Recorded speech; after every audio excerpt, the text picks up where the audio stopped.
Hello, my name is Simon and welcome to the Retro News Roundup. To start this episode, how about a project that's out of this world? Literally. Software developer V Gray has created and released a way for you, via the NES, to track where the International Space Station is in real time. Yes, it's a bit of an out there concept, but it's worth reading the full story on how he did it via the link in this video's description. Next up was the launch of a Kickstarter for a magazine called E1M1, which looks to focus solely on retro first-person shooters. It's smashed its funding goal already, which is great to see, but you still have a few days to back the project if you're keen.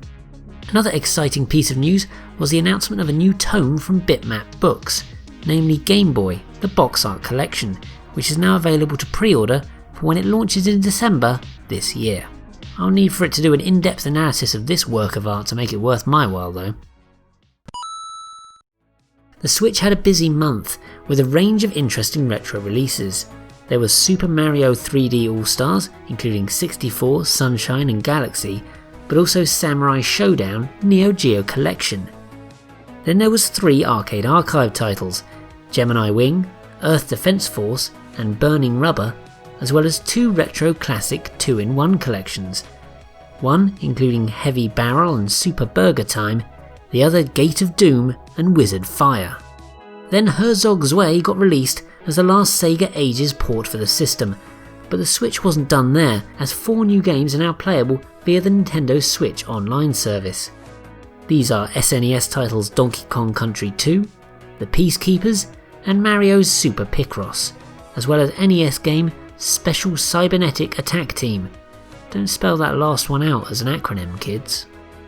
The PlayStation 4, in comparison, received Arcade Archive title Gemini Wing, as well as the Commandos 2 and Praetorians HD Remaster Double Pack. Next, Steam received a free-to-download port of Chips Challenge 1, as well as a not-to-free download version of Freedom Fighters. Then to round off this section, a massive batch of SNK games were made available to play via Twitch. No, I don't know how it works either.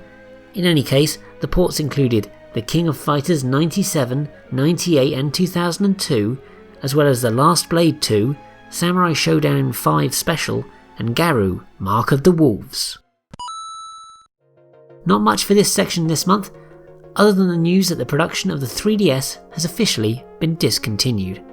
That's all I have to say about that. To start this segment, the GB Jam 8 took place last month, with over 200 Game Boy titles created. The full list can be found via the link in this video's description.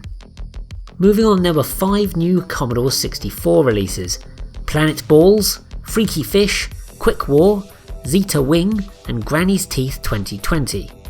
On the subject of 8-bit home computers, there were 3 ZX Spectrum games launched: Restless Andre, Funky Monkey Kid Game & Watch and Ryan McClane. And we're not done with the 8-bit homebrew scene yet either, with a trio of Amstrad CPC titles: Kid Cadet, the iBurks Plea, CPC Soccer Community Edition and Brick Rick.